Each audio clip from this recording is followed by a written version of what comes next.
안녕하십니까. 이번 시간에는 우리 예상문제집 교재 261페이지가 되겠습니다.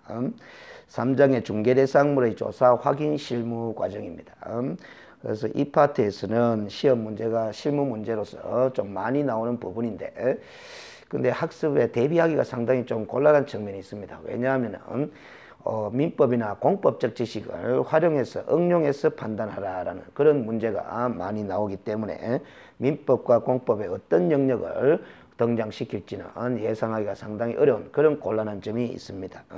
그래서 결국은 대부분의 수험서들이 이때까지 기출된 범위 내에서 주로 민법과 공법에서 어떤 부분들을 많이 활용하더라라는 그 범위 내에서 기본서도 작성을 하고 문제도 만들어 놓고 그런 수준입니다. 그런데 실전에 들어가 보면은 이때까지 기출된 영역 범위 내에서 출제되기도 하지만은 새로운 영역으로 개발해서 출제되는 경우도 있습니다. 그때는 미처 대비를 못 하는 거죠.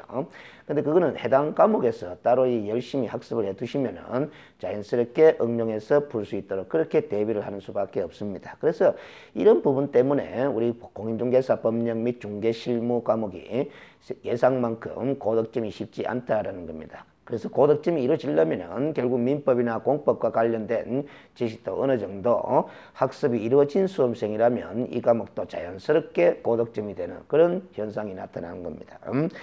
자, 그래서 261페이지에 1번 한번 보겠습니다. 다음은 개업공인중개사의 중개대상물에 대한 조사 확인 방법에 대한 설명이다. 틀린 것은 했죠. 개업공인중개사로서는 권리를 취득하고자 하는 중개인에게 거래 등 중요사항에 대해서 성실정하게 확인 설명을 해야 되죠. 그 확인하는 방법에 대한 설명이다. 틀린 것은 이름으로 씁니다. 그래서 그 방법은 크게 공부상 확인과 현장 답사한 확인 방법, 그리고 필요에 따라서는 상태에 관한 자료 제출을 요구해서 확인할 수 있는 방법, 이런 큰 틀 속에서 확인 작업이 이루어진다 그랬습니다. 1번 지문을 보겠습니다. 일반적으로 공부상 확인과 현장 답사한 확인 방법이 있으나 필요한 경우 매도 임대 의뢰인에게 자료 제출을 요구해서 확인할 수 있는 방법도 있다. 방금 이야기했던 조사 확인 방법의 큰 틀에 관한 지문이죠. 이번에 공부상호 간에 불일치가 있는 경우라면은 표시에 관한 사항에 있어서는 대장을 기준으로 조사 확인을 합니다. 권리관계에 관한 사항에 있어서는 등기사항 증명서를 기준으로 확인하지만 표시사항에 관해서는 대장을 기준으로 확인하죠. 3번에 지적도 임야도라는 공부를 통해서는 토지의 소유자를 확인할 수 없다라는 거죠. 그렇죠. 도면에는 토지의 소유자에 관한 사항이 등록되어 있지를 않기 때문에 확인할 수가 없습니다. 그래서 우리가 공부를 통해서 조사 확인할 때 조사 확인하고자 하는 내용이 어떤 내용이냐에 따라서 어떤 공부를 조사 확인할 것인가, 그것들은 공시법적 지식을 동원해서 판단을 하셔야 되는 거죠.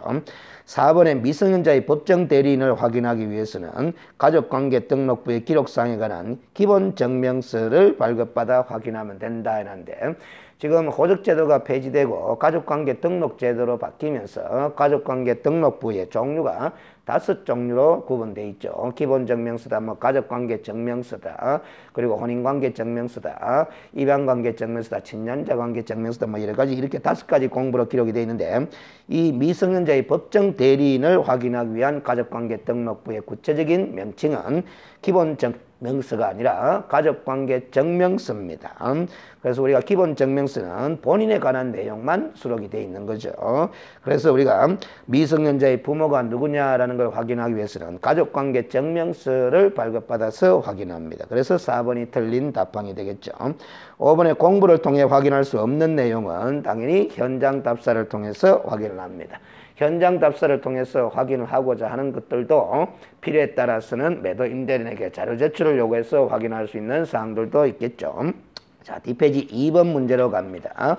개업공인중개사 갑은 중개의뢰인 을로부터 A 부동산을 처분해달라는 매각 의뢰를 받고, 이때 갑의 부동산 중개 실무상 조치를 취한 행동 중에서 타당한 것은, 이렇게 실무적 문제 유형으로 만들어 놓은 겁니다. 1. 등기사항 증명서를 통해서는 소유권 및 경계를 확인한 등 권리 분석을 하였다 했는데, 경계를 확인할 수는 없죠. 경계는 도면을 통해서 확인하는 겁니다. 2번에 A 부동산이 도시 지역 내에 위치하고 있지 않으므로 공법상 이용 제한 및 거래 규제에 관한 사항의 확인 설명을 생략하였다 했는데, 공법상 이용 제한 및 거래 규제에 관한 사항은 도시지역이냐 도시지역이 아니냐와 관계없이 확인 설명할 사항적 범위에 들어가는 거죠. 3번에 확인 설명서를 작성하면서 갑은 개업공인중개사 갑은 서명 및 날인을 중개의뢰인 을은 서명 또는 날인하였다 해놨습니다. 그렇죠. 우리가 확인 설명서 서식에 서명 날인과 관련한 부분은 작성 교반은 개업공인중개사는 서명 및 날인이고 그 개업공인중개사로부터 확인 설명서를 수령하는 거래 당사자 즉 중개 의뢰인은 서명 또는 날인입니다. 추가적으로 알아둬야 되실 것은 당해 중개 업무를 수행한 소속 공인중개사가 있는 경우라면 그 소속 공인중개사는 개업공인중개사와 함께 서명 및 날인을 해야 하도록 되어 있죠. 4번에 법정지상권, 유치권, 저당권 등은 등기사항 증명서로 확인할 수 없어 사실관계 실제 조사를 통해서 확인하였다. 그런데 저당권은 등기사항 증명서로 확인할 수 있는 권리죠. 따라서 틀린 답방이 되겠습니다. 5번에 토지대장을 통하여 소유권에 관한 사항과 소유권 이외의 권리사항을 확인하였다 했는데 대장에도 우리가 권리관계하는 사항은 등록을 합니다만은 소유권에 관한 사항만 등록이 되고 소유권 이외의 권리에 관한 사항은 등록이 되지를 않습니다. 그 다음 263페이지에 3번으로 갑니다. 다음은 개업공인중개사의 중개대상물의 조사 확인 설명에 관한 내용이다. 옳은 설명을 모두 고른 것은 했습니다. 기억. 임야 대장의 면적과 등기사항 증명서상의 면적이 서로 다른 경우에는 면적이 서로 다르면은 대장을 기준으로 판단을 하죠. 기억이 옳은 답방이 되겠습니다. 니은 소유자의 인적 사항에 관해서는 대장과 등기사항 증명서가 일치하지 않은 경우는 대장을 기준으로 판단하는 것이 아니라 인적 사항은 등기사항 증명서를 통해서 확인할 사항이죠. 권리관계에 관한 사항입니다. D가 토지의 소재가 대장과 등기성 증명서가 일치하지 않은 경우는 당연히 또 대장을 기준으로 판단을 하는 거죠. 리얼 도시군 관리계획에 관한 사항은 건축물 대장을 우선적으로 열람하여 확인하는 것이 아니라 토지 이용계획 확인서를 통해서 확인합니다. 법정지상권의 성립 여부는 등기사항 증명서를 열람하여 알 수 있다 해놨는데 법정지상권이라는 개념 자체가 지상권의 성립 원인이 법률에 규정된 원인이죠. 따라서 등기 없이도 당연히 성립이 되는 겁니다. 따라서 등기사항 증명서를 통해서 확인하는 것이 아니라 우리가 현장 답사를 통해서 법정지상권이 성립되는 요건이 갖춰져 있느냐 안 갖춰졌느냐를 확인해 봐야 되는 거죠. 그래서 우리가 민법에서는 법정지상권의 성립에 관한 판례 사례들을 시험 문제로 잘 구성을 하고 있는 겁니다. 그래서 옳은 답방은 기억 하나뿐이네요. 4번 문제로 갑니다. 개업공인중개사가 주거용 건축물의 중개대상물 확인 설명서를 작성할 때 조사 확인 방법으로 틀린 것은 주거용 건축물의 확인 설명서 원서식이죠. 1. 소유권, 저당권 등 권리관계에 관한 사항은 등기사항 증명서를 통하여 조사합니다. 자, 그 다음에 2번에 중개대상물의 종류, 면적, 용도 등 중개대상물에 관한 기본적인 사항은 대장 등본, 등본 등을 통해서 조사 확인하죠. 토지대장이라든가 건축물 대장 등본을 통해서 조사 확인을 합니다. 건폐율 상한과 용적률 상한은 토지 이용계획 확인서를 통해서 조사 확인할 수 없죠. 시군 도시계획 조례를 통해서 조사 확인해서 설명도 하고 기재도 하면 됩니다. 그래서 3번이 틀린 답방이고 4번의 토지 이용 계획과 관련하여 공부에서 확인할 수 없는 사항은 부동산 종합정보망 등을 통해서 조사 확인하면 되겠죠. 그래서 이 4번과 관련해서 우리가 이런 관점을 인식하고 있어야 됩니다. 토지 이용 계획과 관련해서는 우리가 용도지역, 용도지구, 용도구역의 해당 여부를 확인하는 것이 무엇보다도 우선인데 이 토지 이용 계획 확인서를 통해서 토지 이용계획 확인서를 통해서 모든 용도지역, 모든 용도지구, 모든 용도구역의 해당 여부를 다 확인할 수는 없다라는 점입니다. 그래서 우리가 토지 이용계획 절차를 통해서 지정하는 경우는 확인이 가능하겠지만은 관련 법규에서 직접 지정되는 용도지역이나 지구구역의 해당 여부는 관할관청의 문의를 통해서 확인할 수밖에 없습니다. 5번에 실제 권리관계 또는 공시되지 않은 물건의 권리에 관한 사항은 우리가 개업공인중개사 세부 확인 사항으로 들어가죠. 매도 임대인에게 자료를 요구하여 조사 확인을 하고 그걸 설명도 하고 기재를 하면 되겠습니다. 그래서 우리가 확인 설명서 서식에 보면은 권리관계에 관한 사항을 기재하는 부분이 두 군데 나오는데 첫 번째는 기부에 기재된 권리사항이라면은 개업공인중개사 기본 확인사항란에 보면은 등기부 기재사항을 적는 부분이 있습니다. 거기에 기재를 하면 되겠지만은 이렇게 실제 권리관계나 공시되지 않은 물건의 권리에 관한 사항은 개업공인중개사 세부 확인사항란에 기재하도록 서식이 만들어져 있죠. 그래서 이 확인설명서 서식과 관련된 문제를 제대로 소화시키기 위해서는 확인설명서 서식, 양식을 꼭 점검해 보셔야 됩니다. 서식을 점검하지 않고 이렇게 문장으로만 자꾸 익히게 되면은 기억이 가물가물해지고, 또 확인설명서 서식의 종류가 4종류나 되기 때문에 서식의 종류에 따라서 조금 혼동이 생길 수도 있으니까 서식을 꼭 점검해 보셔야 됩니다. 5번으로 갑니다. 개업공인중개사가 중개대상물의 확인설명의 근거 자료로 제시할 수 있는 것으로서 잘못 연결한 것은 있는데, 이 문제의 출제 의도는 우리가 법조문에서 우리가 학습했죠. 확인 설명을 성실 정확하게 할 때 구두로만 설명하면 안 되고 설명의 근거 자료도 제시하여야 한다. 그렇게 공부를 했습니다. 그래서 우리가 조사 확인할 사항과 그 조사 확인하는데 발급받은 각종 공부를 잘못 연결한 것은 이걸 찾아라라는 출제 의도죠. 그래서 3번 지문을 보면은 소유권 지분과 대지권 비율은 공유지 연명부를 통해서 확인이 되어 있는데, 우리가 소유권 지분은 확인할 수 있겠지만 대지권 비율은 공유지 연명부를 통해서 확인할 수가 없습니다. 그래서 오히려 대지권 등록부를 통해서 조사 확인을 해야 되고, 그 대지권 등록부를 설명의 근거 자료로 제시해야 되는 것이죠. 다음 6번으로 갑니다.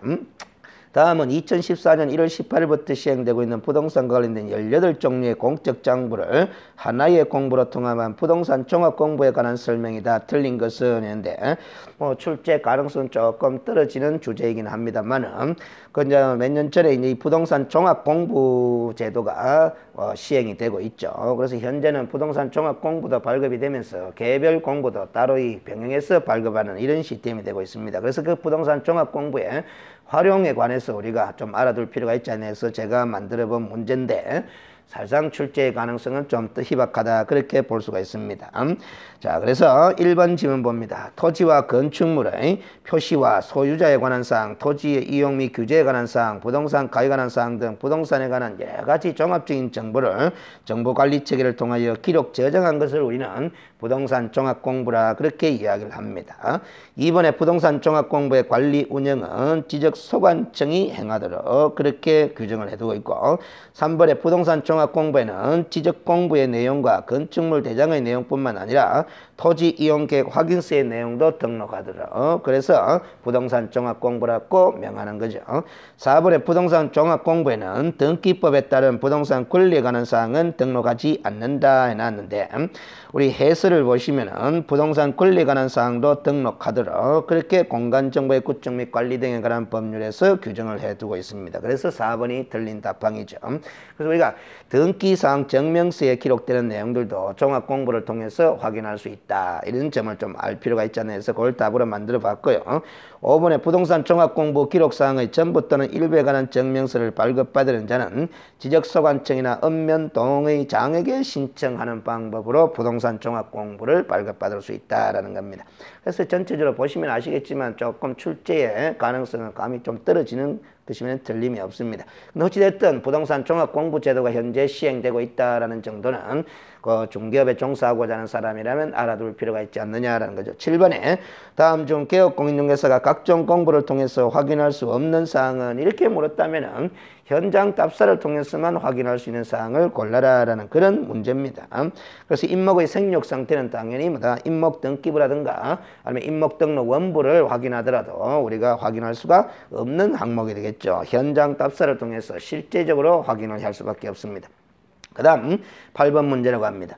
다음 중 개업공인중개사가 주거용 건축물인 중개대상물의 확인 설명을 위하여 필요한 경우 매도 또는 임대인에게 자료를 요구할 수 있는 사항이 아닌 것은 있는데, 출제의 가능성이 상당히 높은 주제입니다. 그래서 우리가 공부를 통해서 확인할 수 없는 사항들 중에도 매도 임대인에게 자료 제출을 요구해서 확인할 수 있는 제도가 있죠. 그 자료 요구할 수 있는 사항에 속하지 않는 것은, 이렇게 물으면 이렇게 기준을 설정하고 답을 찾으면 됩니다. 주거용 건축물 확인 설명서 서식을 보시면은 개업공인중개사 세부 확인 사항란이 있습니다. 그 세부 확인 사항란에 기재하는 항목들은 다 자료를 요구해서 확인할 수 있는 사항이다. 그래서 결국 세부 확인사항란의 기재사항이 아닌 걸 답으로 찾으면 되겠죠. 그래서 답이 5번 입지 조건에 관한 겁니다. 그래서 입지 조건에 관한 거는 우리 확인설명서 서식을 보게 되면은 개업공인중개사 기본 확인사항입니다. 이 기본 확인사항이라는 말 뜻이 개업공인중개사가 직접 조사 확인해서 설명하고 기재할 사항이다라는 그런 뜻이죠. 그 다음 267페이지의 2절에 이 확인설명사항별 조사 확인 기준 9번부터 274페이지까지의 16번까지는 그야말로 우리가 민법이나 공법, 더 세부적으로는 또 공시법적 지식을 활용해서 응용하는 문제로 구성된 겁니다. 그래서 이 매회 기출 문제를 분석해 보면 이런 주제가 한 문제 정도가 섞여 나오는데 이 민법이나 공법 어떤 영역에서 활용을 해서 응용해서 문제를 구성할지는 예상이 불가능합니다. 그래서 주로 이 문제집에 수록된 것도 보면은 그동안에 출제가 자주 등장했던 그 영역을 위주로 민법과 공법의 부분을 활용해서 문제를 구성한 것이죠.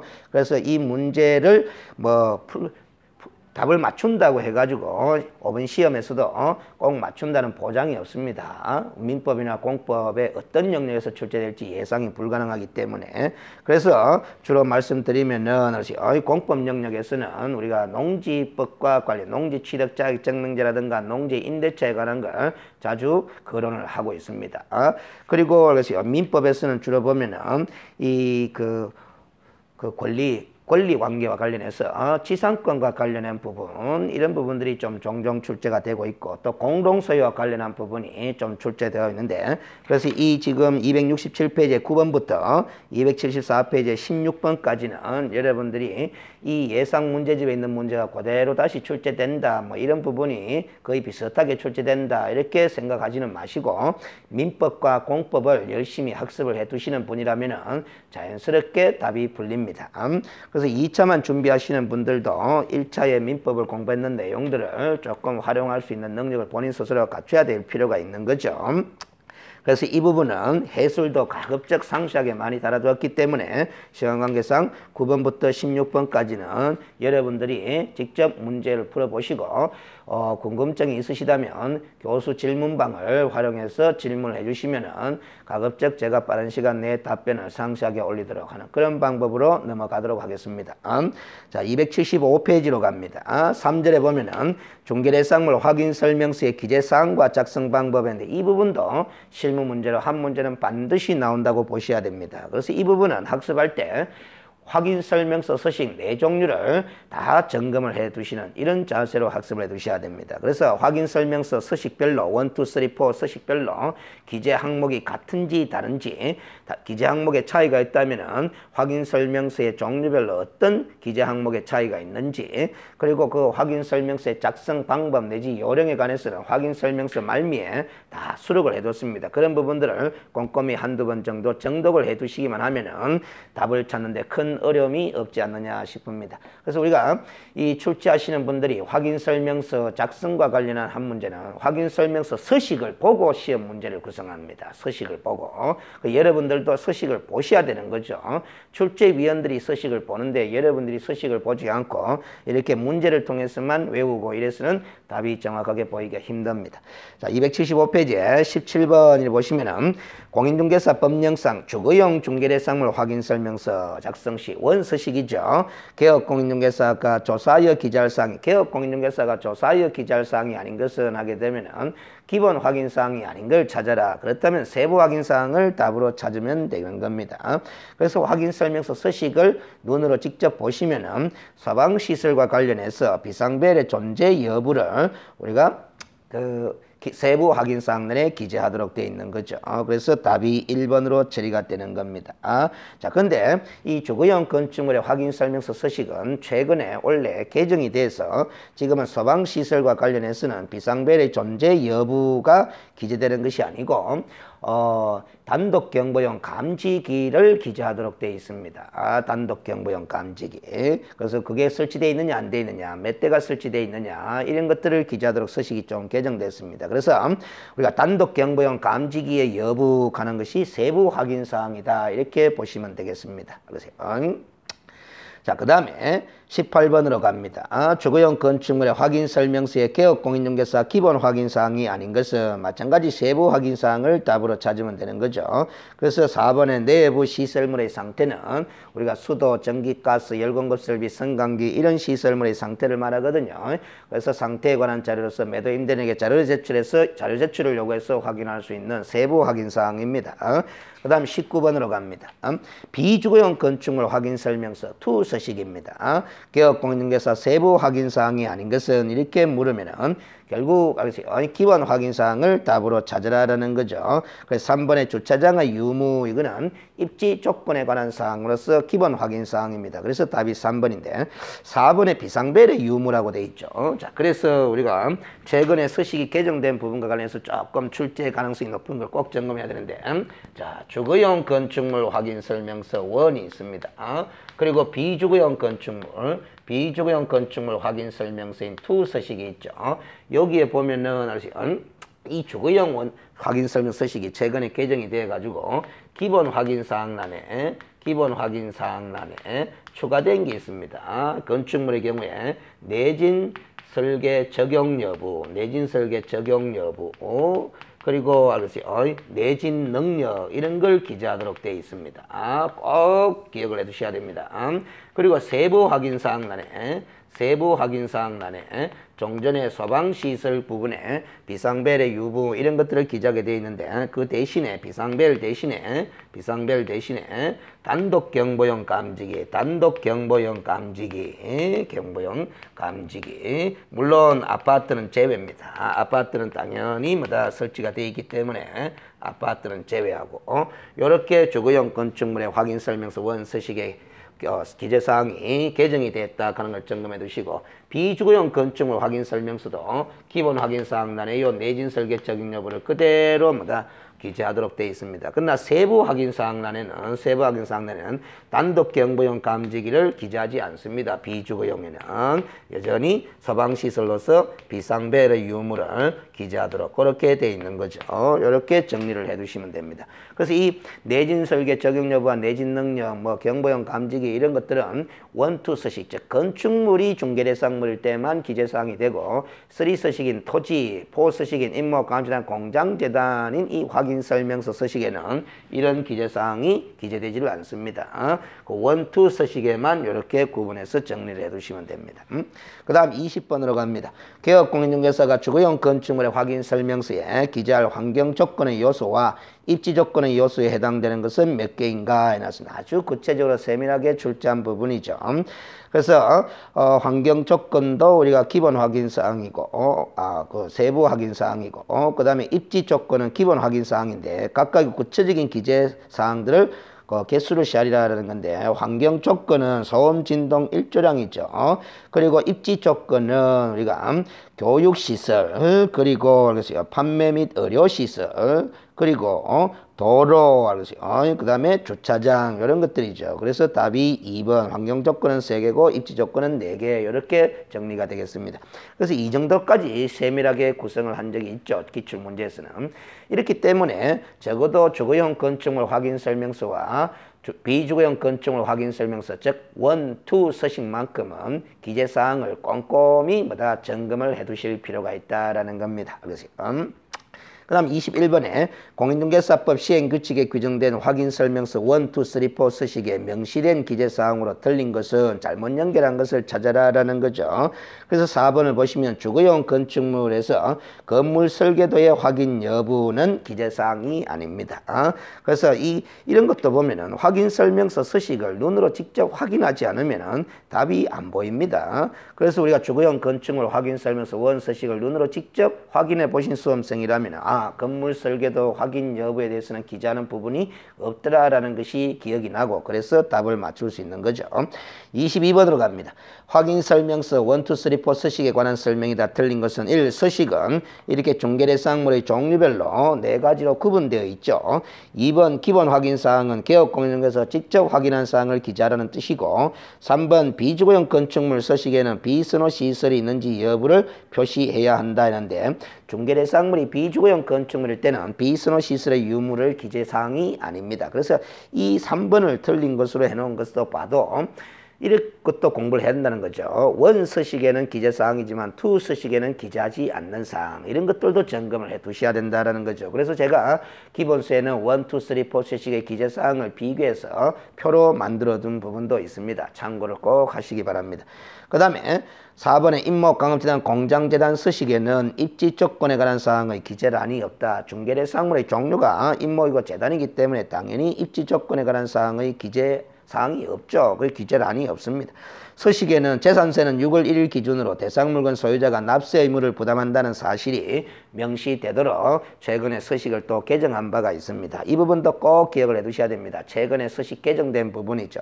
그래서 우리가 1, 2, 3, 4 서식 모두 다 보면 권리를 취득함에 따라 부담해야 될 조세에 관한 계략적인 사항을 기재하는 부분인데 그 부분에 재산세는 6월 1일 기준으로 대상물건 소유자가 납세 의무를 부담한다라는 사실을 명시적으로 표시해 둠으로써 재산세 부담과 관련해서 거래 당사자 간의 다툼의 소지를 없애고자 한 개정입니다.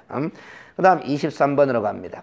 확인 설명서 4가지 서식 작성 방법에 관한 설명이 다 틀린 것은 4가지 서식별로 작성 요령이 기재사항이 다르기 때문에 기재사항별로 작성 요령이 조금씩 다르겠죠. 1번 권리관계 등기부 기재사항은 기본 확인사항이고 실제 권리관계 또는 공시되지 않은 물건의 권리에 관한 사항은 세부 확인사항란으로 구분해서 기재를 합니다. 2번 용도지역과 지구는 토지이용계획 확인서로서 파악해서 기재를 하지만 건폐율과 용적률 사항하는 시군 도시계획 조례를 통해서 확인해서 기재를 한다 그랬죠. 3번에 확인설명서에 중개보수 및 실배 금액과 그 산출 내역을 기재합니다. 그래서 우리가 확인설명서 1, 2, 3, 4 서식 모두 다가 공통적으로 3가지 항목으로 구성이 되죠. 크게 보면은 개업공인중개사 기본 확인사항, 개업공인중개사 세부 확인사항, 그리고 중개보수 등에 관한 사항 이렇게 크게 3가지 항목으로 구체적인 항목들을 기재하게 되어 있습니다. 4번에 취득 시 부담할 조세의 종류 및 세율은 중개대상물 유형별 모든 서식에 공통적으로 기재할 사항으로 임대차의 경우에도 기재해야 한다 하는데 임대차의 경우에는 취득과 관련된 조세에 관한 계략적인 사항 기재사항이 아니죠. 그래서 제외한다 이리 돼야 됩니다. 그래서 4번이 틀렸죠. 그래서 임대차의 경우는 기재하느냐 제외되느냐 이 부분은 우리 확인설명서 서식의 말미에 보면은 작성 방법에 관한 요령 문장들이 나오는데 거기에 기재가 되어 있는 것이 지문으로 등장한 거죠. 5번에 개업공인중개사는 중개보조원에게 거래계약서와 확인설명서의 작성 등 중요한 중개 업무를 직접 수행케 해서는 안 되죠. 이런 걸 직접 수행케 하게 되면 경우에 따라서 자격증 내지 등록증의 대여에 해당한다고 볼 수 있는 것이 판례의 시각입니다. 그 다음 24번으로 봅니다. 시행규칙에 준된 확인설명서 작성 방법에 관한 셈입니다. 옳은 것은 있는데 23번과 동일한 취지의 문제죠.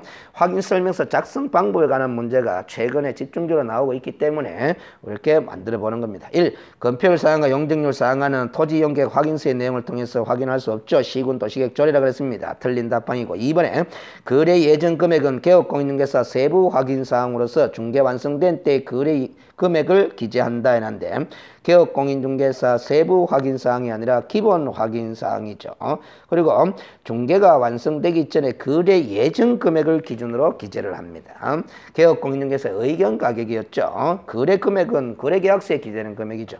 3번에 중개보수는 법령으로 정한 요율 한도에서 중개인과 개업공인중개사가 협의하여 결정하며 중개보수에는 부가가치세가 포함된 것으로 본다 했는데 우리 서식에 따르면 부가가치세는 별도로 부과될 수 있습니다 라고 명시해두고 있습니다. 그 다음에 4번에 환경조건의 비선호시설 그리고 입지조건 및 관리에 관한 사항은 매도 임대 의뢰인에게 자료를 요구하여 확인한 사항을 기재한다는데 이 환경조건의 비선호시설 그리고 입지조건 및 관리에 관한 사항은 다 개업공인중개사 기본 확인사항으로서 개업공인중개사가 직접 조사 확인하여 기재합니다. 5번에 토지 중개가 완성되기 전 확인설명서에 세율을 기재해야 하는 조세는 취득세, 농어촌 특별세, 지방교육세이다. 이게 5죠. 그래서 우리가 확인설명서 서식에 공통적 기재사항인 조세와 관련한 사항은 다 취득 관련 조세인데 공통적으로 취득세, 농어촌 특별세, 지방교육세 이 3가지 세목에 대한 세율 정도를 기재하도록 되어 있습니다. 그 다음에 25번으로 갑니다. 공인중개사법 시행규칙에 준된 주거용 건축물의 확인설명서 작성 방법에 관한 설명이 틀린 것은 이란데 2번을 보겠습니다. 임대차의 경우 개별 공시지가 및 건물의 공시가격을 반드시 기재해야 된다 이란데 임대차에 관한 거래를 확인 설명할 때 주거용 건축물인 경우에는 우리가 개별 공시지가와 건물의 공시가격을 생략할 수도 있도록 그렇게 돼 있죠. 임대차 거래이기 때문에 우리가 개별 공시지가나 공시가격은 크게 거래상 중요사항이 아니죠. 그래서 기재도 되고 기재하지 않아도 되는 사항입니다. 그래서 반드시 기재한다 하면 틀린 지문이 되겠죠. 자, 이렇게 해서 확인 설명과 관련해서 서식 약성 방법 이런 것들 점검하고 있는데 잠시 쉬었다가 마무리하고 중개 판매 활동 과정으로 넘어가도록 하겠습니다. 쉬었다가 진행하도록 하겠습니다.